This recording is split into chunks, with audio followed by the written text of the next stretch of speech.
China digs in its heels ahead of the first face-to-face talks with the Biden administration. Beijing says no compromises on core interests. And for more on this story, we have with us Drew Thompson from the Kuan School of Public Policy. So it seems like both sides are downplaying expectations ahead of the meeting. Absolutely. I think both sides have signaled very clearly that they're going in to exchange views.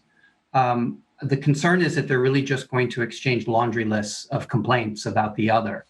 Both sides have dug in pretty hard to the point where both Yang Jiechi and Wang Yi have given speeches in advance of this summit, saying basically that the fault of the relationship, the troubles in the relationship are fully on the U.S. side and partly a legacy of the Trump administration. So that doesn't give the Biden administration much room to take care of any of these challenges. What they are doing is they're going through a process of reviewing existing policies, existing actions that were taken under the Trump administration to decide which to keep, which to modify, and then moderate their China relationship accordingly. But the U.S. side is also very, very carefully managed expectations by stating that this is not a dialogue. It's not going to repeat unless there are some concrete outcomes, which is what the U.S. would call a results-oriented meeting. So if something constructive happens, then we'll see another meeting. If not, then they'll both return to their respective corners and take it from there.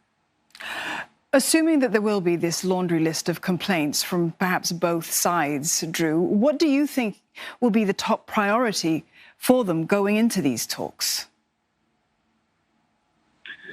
Well, I mean, there's obviously a great deal of concern on the Chinese side about many of the actions that were taken during the Trump administration. And that includes the tariffs that were put on during the multi-year trade war, the ban on U.S. investments in military-backed companies, the visa restrictions. There's a number of issues I think that they're concerned about, tightening restrictions on Chinese investment in the United States under CFIUS. And the Biden administration is reviewing all of those.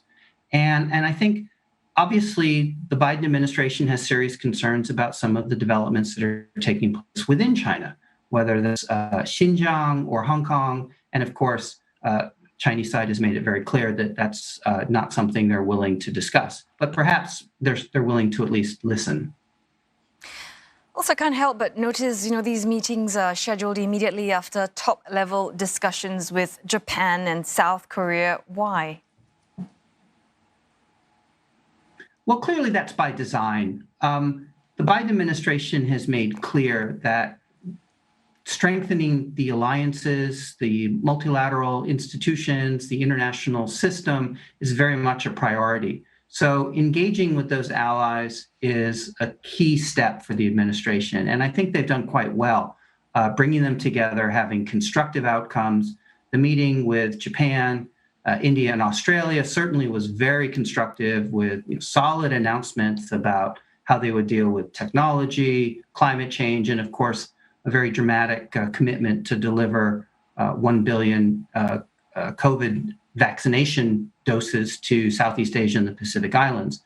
So the U.S. is really reinvigorating its relationship with its allies. And I think that needed to come first, because from that basis, they can then engage China with a degree of confidence that other allies feel the same way about China's aggressive policies and practices, and they can confront China from a position of confidence and strength. And Drew, what do you make of China sending its top diplomatic pair for these talks in the form of Wang Yi and Yang Jiechi? I mean, this is rare. What's Beijing trying to signal here? Well, I think these are the right people at the right time. I think it's probably too soon for President Biden and Xi Jinping to meet.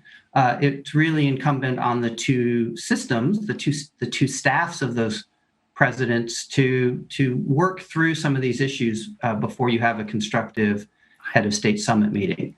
And of course, Yang Jiechi knows the United States very well. He served as ambassador to the U.S. for over 8 years during the Bush administration. He's a very passionate and articulate diplomat, And I think he's a very good, strong interlocutor. And of course, Wang Yi is also very, very deeply experienced, as a Japan expert, so he understands the region as well. And I think they're a very strong team. And they're meeting with two very professional U.S. diplomats as well in the National Security Advisor and the Secretary of State. So I think even though I have very low expectations that anything concrete will come out of the relationship, I think it will be constructive, and I do think it'll be cordial. It may be heated and certainly passionate, but that's a positive thing. Both sides will come away understanding the other better and then be able to determine whether or not there is, in fact, areas where they can potentially cooperate. Thanks very much for speaking to us on US-China tensions. Drew Thompson there at the Lee Kuan Yew School of Public Policy.